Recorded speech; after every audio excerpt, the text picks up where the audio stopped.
اللهم صل على محمد وآل محمد۔ بی بی نے اپنے خطبات سے عوام الناس میں ایسی بیداری پیدا کی کہ بنی امیہ کے خلاف انقلاب برپا کر دیا۔ کیسے ہوا یہ سب؟ بی بی کے خطبات سے، بی بی کے ارشادات سے۔ بنی امیہ اور انہوں نے اہل بیت کا تعارف کروایا۔ آپ دیکھیں کہ ظالم حکمرانوں کی جو حکومت 40 سالہ حکومت رہی ہے شام میں، انہوں نے بی بی نے اپنے خطبات سے اس ظالم بادشاہ کی حکومت کی بنیادوں کو ہلا کے رکھ دیا۔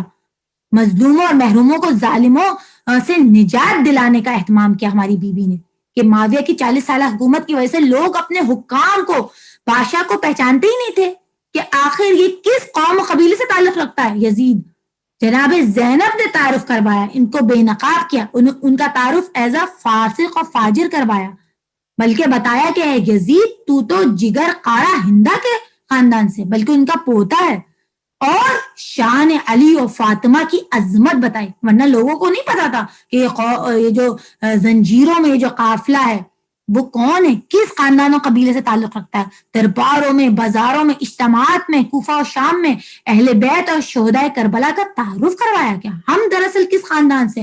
ہم رسول خدا کے خاندان سے، ہم آل رسول ہیں، اور دراصل یہ جو بادشاہ بن کر بیٹھا ہے، یہ جابر حاکم جو ہے، اس کا تعلق کس حسب و نسب سے کا تعارف کروایا اور دفاع کیا بی بی نے، اور مقصد حسینی کو اجاگر کیا۔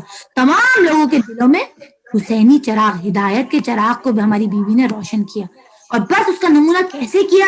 بی بی کا خطبہ تو بہت ہی فصیح اور بلیغ ہے، میری زبان میں اتنی ضرورت نہیں، لیکن تھوڑا سا ایک نمونہ میں بی بی کے تھوڑا سا اقتباس، اس کا تھوڑے سے سینٹینسز بس مختصراً جتنی گنجائش ہے میں آپ کی خدمت میں عرض کرنا چاہوں گی کہ جو خطبہ جناب زینب نے دربار شام میں دیا، آپ دیکھیں نہج البلاغہ میں امیر المومنین کے عظیم الشان خطبے ہیں، جناب معصومہ کا خطبہ فدق ہے۔ اس گھرانے میں تو ہر فرد فصاحت اور بلاغت کی معراج پہ ہمیں اور آپ کو نظر آتا ہے، مگر آپ دیکھیں بی بی جس ماحول اور جس کیفیت میں جناب زینب نے خطبہ ارشاد فرمایا، اس کی مثال تاریخ بشریت میں ہمیں کہیں نہیں ملتی۔ شام میں میری بی بی نے طولانی خطبہ ارشاد فرمایا، جس میں حمد الہی اور پیغمبر اکرم پر درود و سلام آیت قرآنی کی روشنی میں بتائی، اور کافروں کو مہلت دینے کا ذکر کیا آیت قرآنی کی روشنی میں ہماری بی بی نے، اور یزید اور اس کے خانوادے کی پستی اور ذلت، اور حسین اور اہل بیت کے فضائل اور مظلومیت کو بڑے عالمانہ اور بلیغانہ انداز میں پیش کیا۔ کیا فرمایا بی بی نے؟ وہ جو آیت جس کو میں نے سرنامہ کلام بنایا، وَلَا تَحْسَبَنَّ الَّذِينَ قُتِلُوا فِي سَبِيلِ اللَّهِ أَمْوَاتًا بَلْ أَحْيَاءٌ عِندَ رَبِّهِمْ يُرْزَقُونَ۔ کیا فرمایا بی بی نے؟ یہ آیت قرآن کریم کی ارشاد فرمائی کہ خبردار جو اللہ کی راہ میں قتل کیے جائیں انہیں مردہ نہ سمجھنا، بلکہ وہ زندہ ہے اور اپنے رب کی بارگاہ سے رزق پا رہے ہیں۔ آپ تصور کریں تھوڑا سا، ہم اور آپ بھی خواتین ہیں کہ جو صنف نازک سے تعلق رکھتی ہو، اور کوئی کہ دیکھا تمہارے بھائیوں کے ساتھ کیا کیا، کیسا ہم نے ان کو قتل کیا، خدا نے قتل کیا، تمہارے ساتھ خدا نے کیا کیا، اور وہ صنف نازک بجائے کوئی اور ہوتی، اتنی شجاع اور دلیر نہیں ہوتی ہماری بی بی کی طرح، تو رونے لگتی، باقاعدہ جذبات، کہتے ہیں عورت میں جذبات زیادہ غالب آتے ہیں، رونے لگتی، دفاع نہیں کر سکتی، لیکن ہماری بی بی کے دہن میں کہا جاتا ہے کہ وہاں جو صحابی تھے انہوں نے کہا کہ گویا بی بی کی دہن میں زبان علی ہے۔ کیا مطلب زبان علی؟ کیا بی بی کی آواز مولا کائنات جیسی تھی؟ نہیں، مولا کائنات کی آواز کے بارے میں ملتا ہے کہ مولا کائنات جب کلام کرتے تھے تو ایسا لگتا تھا جیسے کوئی شیر جو ہے وہ گرج رہا ہو، لیکن بی بی کی آواز انتہائی دھیمی تھی۔ لیکن کس اعتبار سے دہن میں کہا گیا کہ زبان علی لگ رہی تھی؟ فصاحت اور بلاغت کے اعتبار سے، کہ بی بی کی عین گفتگو کس طرح شجاعانہ اور دلیرانہ انداز میں بی بی نے خطبہ دیا کہ اس جابر بادشاہ سے اپنا اعتراف جرم کروایا بی بی نے، اور بڑے دربار میں میری بی بی نے یزید کو کیا کہہ کے مخاطب کیا؟ یبنت طلقا۔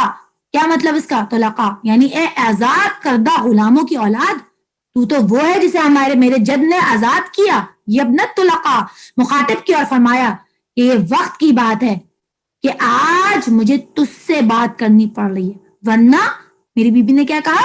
میری نظر میں تو انتہائی پست اور بے حقیقت ہے، جس سے تو میں کلام کرنا بھی شریفوں کی توہین ہے. یعنی بی بی نے کس طرح اس کی پوزیشن دیکھیں, تخت پہ بیٹھا ہوا ہے, اور یہ جو اہل بیت کا قافلہ اتنی اسیری کے عالم میں, زنجیریں ہیں ہاتھوں میں, ہاتھ پسے پشت بنے ہوئے, لیکن ہماری بی بی نے کس طرح گفتگو کی. کہا میں تو تجھے قابل کلام بھی نہیں سمجھتی. کیا کہے یزید, تو اپنے مکر و فریب سے سارے وار آزما لے, اپنی ساری طاقت لگا لے, پوری کوشش کر لے, لیکن تو اپنی طرف سے بھرپور چاہے جد و جہد کر لے. تمام بی بی نے جو میں نے آپ کے سامنے کہا, پھر کیا کہا, وَلَا تُمِيتُ وَحْيَنَا, بھرپور جد و جہد کر لے, مگر بی بی نے کیا کہا, یاد رکھ تو ہرگز ہمارے ذکر کو نہیں مٹا سکتا. اور ہمارے اور آپ کے سامنے یہ معجزہ ہے, زندہ معجزہ. آپ جب شہر شام میں جاتی ہیں تو وہاں آپ کو یزید کا نام و نشان نہیں نظر آئے گا. 40 سالہ حکومت, ہر جگہ کیا نظر آئے گا, بی بی زینب کا شہر, مولا حسین کا نام, بی بی زینب کا نام نظر آئے گا شام کے شہر میں. تو کیا کہا کہ اے یزید, تو ہرگز ہمارے ذکر کو نہیں مٹا سکتا, اور نہ ہی ہماری وحی یعنی شریعت اور دین الہی کے پاکیزہ آثار کو محو کر سکتا ہے.